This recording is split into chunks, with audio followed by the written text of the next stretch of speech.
Hello everyone. I recently got the chance to attend a great session with Dr. Prabhat Kaushik sir, the founder of Education Beyond Books. He spoke about the key qualities every teacher should have, and it really made me think. In this video, I will talk about what I learned especially about expertise in subject matter. So I will cover some points here. First is what it is.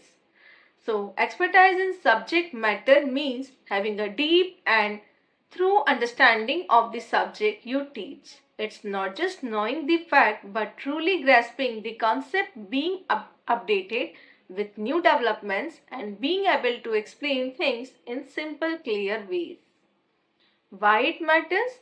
So it matters because students look up to teachers for accurate and insightful knowledge.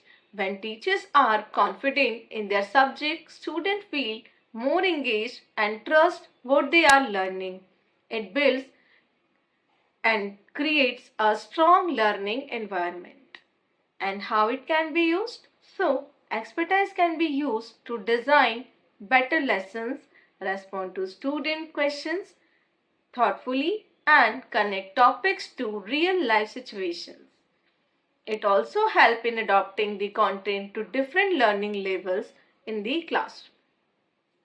When it works best, so it works best when combined with good communication and teaching skills.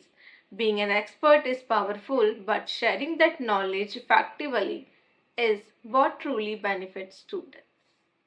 Where we can apply it? So we can apply subject expertise in classroom teaching, curriculum planning, mentoring colleagues, and even in creating educational content that reaches beyond the school.